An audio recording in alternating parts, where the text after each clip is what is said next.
The article discusses the importance of chosen family, a group of supportive individuals who are not necessarily related by blood, and how it can provide a sense of belonging and support. Hey everybody, it's Marielle. I feel fortunate to have a lot of loving people in my life. People who've brought over soup when I was sick or gone with me to important doctor's appointments. People who I've traveled with, who I've had sleepovers with, people whose kids I adore. Many of these people are related to me, but also many are not. They're what you might call chosen family. This is something Daniel Blevins thinks about a lot, especially during family-centric times, holidays, birthdays, weddings. Daniel is the founder of a group called Stand in Pride. It started as a group that connects members of the LGBTQ plus community with other members and allies for emotional support or to stand in at life events such as weddings or graduations. This all started with a TikTok video he posted in 2021. I made a video for TikTok offering to stand in as a dad for couples whose parents wouldn't attend or couldn't because sometimes they have passed away. After the video, a lot of people told him how badly they needed this kind of chosen family, especially queer and trans folks who were cut off from their parents or grandparents or siblings. So Daniel started this group. We had 1,000 members in our first Facebook group within the first 24 hours. And just seeing people connect in the group, people, getting to know each other and asking questions, it was almost immediate that I knew that this was something that our community really needed. And he says that happens a lot in the group. People start connecting just like that. They're hanging out for the holidays. They're getting together, for coffee. And a lot of people that are joining looking for support, they're not getting married. They're not graduating. They're just looking for connection. They're just looking for, people to fill in where they're lacking family. Yeah, that's something I hear a lot of people say. That's Life Kit producer Margaret Serino. And she says she's looking for this kind of connection too. Not because she's on bad terms with family, but because she doesn't have many older queer people in her life. And she says a lot of her friends and peers feel the same way. They wish they had elders, for lack of a better word, or just people experience who can model what life looks like 10 or 20 years from now, and they're missing that in their community. Margaret talked to Daniel about why it's so important to have these connections. It's amazing because I think it's saving lives too, to show these younger people that you can survive. On this episode of Life Kit, how to build a loving chosen family and how to let yourself lean on someone new.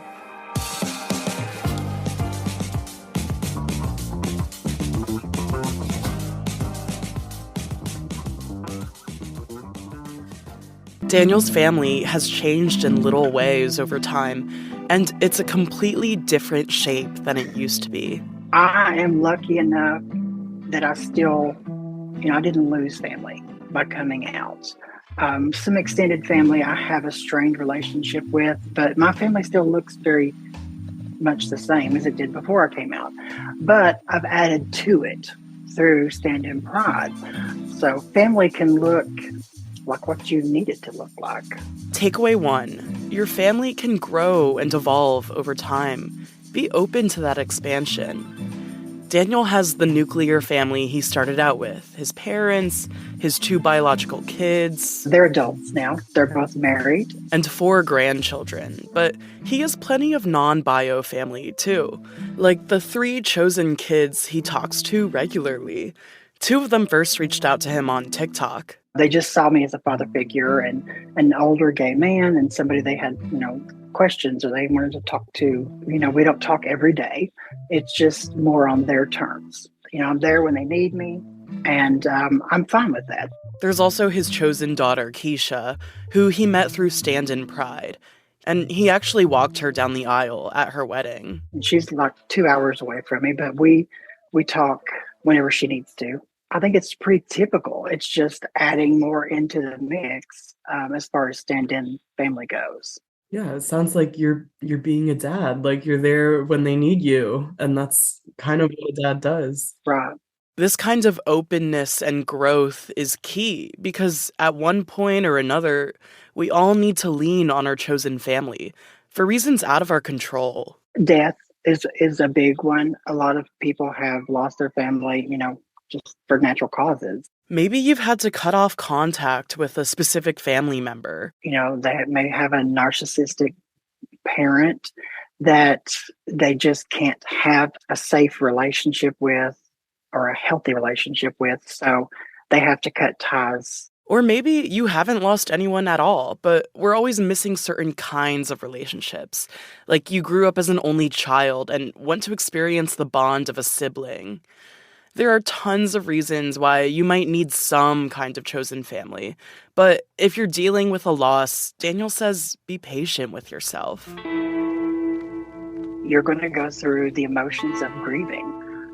They may not have died, but there is a grief process that you go through. That's takeaway 2. Allow yourself time to grieve any loss you're dealing with. A lot of people, they don't expect those emotions to come up, and then they go back, and then they get hurt again, and then they cut off communication, and it's kind of a vicious cycle.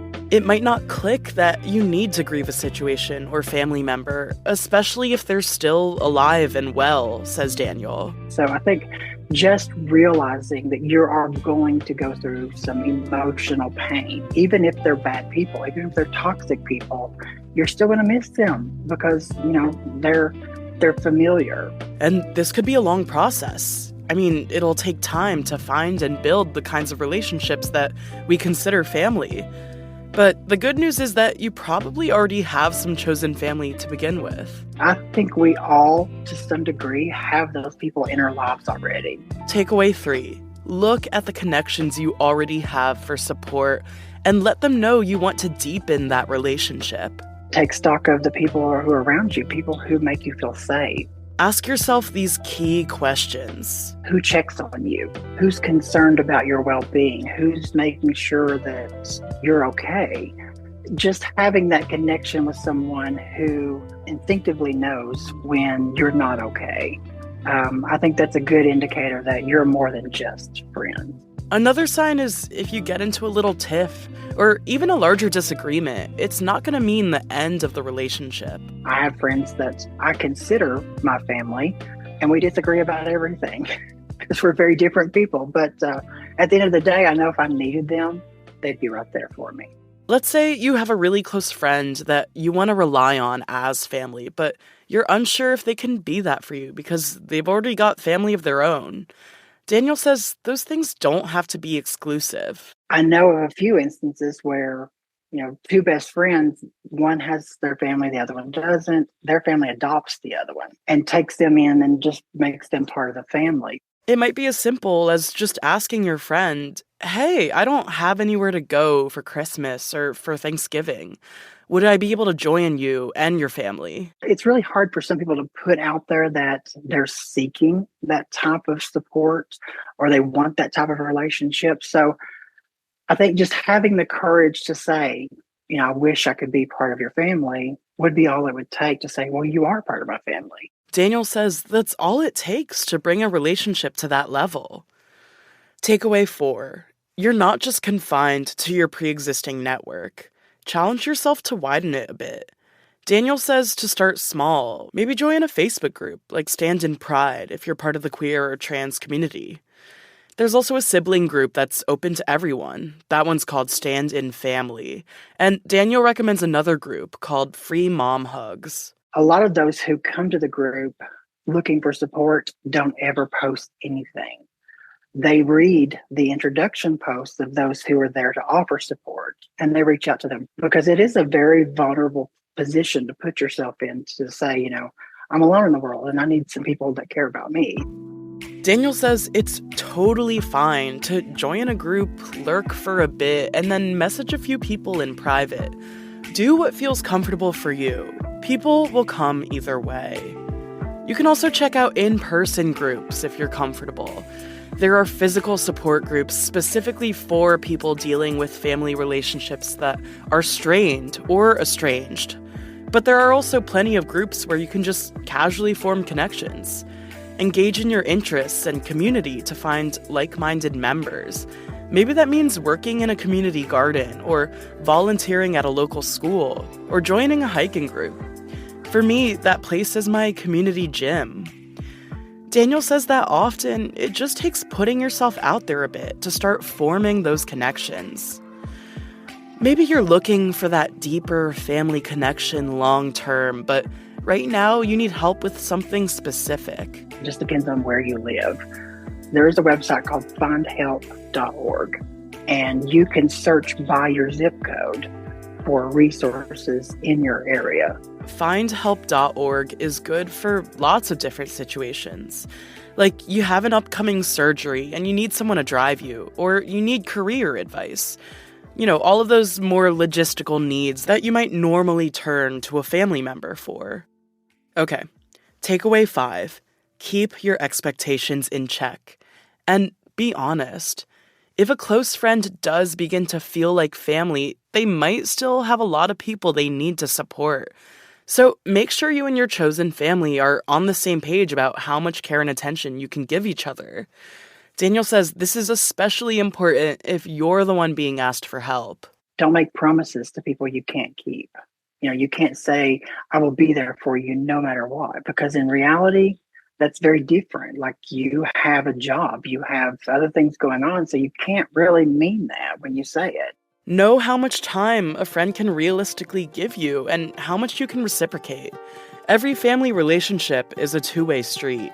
I've got close to 200,000 people that I feel responsible for, and many other things going on in my life. So anybody who's starting a relationship with me needs to understand that, you know, I might be an hour, I might be a day before I reply to your message, but I will get back to you. If your friends can't be there for you as often as you'd like or need, Daniel says you may just have to look in other places. Instead of limiting yourself to one or two friends, you need to expand that a little more. If you think about a family dynamic, you know, if mom and dad both work, a lot of times you may have a grandparent or an aunt and uncle who can pick you up from school because you're sick, or a family friend. So you don't just depend on mom and dad. It's a whole network of people. You know, they say it takes a village, and that's true. Thanks, Daniel. Thank you. It was great to meet you. Okay, it's time for a recap. Be open to your family structure looking different and growing in different ways. After all, it takes a village. If you're dealing with a loss, allow yourself time to grieve. Look at your pre-existing friendships for support and let them know you want to deepen that relationship. Challenge yourself to expand your network. And lastly, make sure you and your chosen family are on the same page about how much you can show up for each other.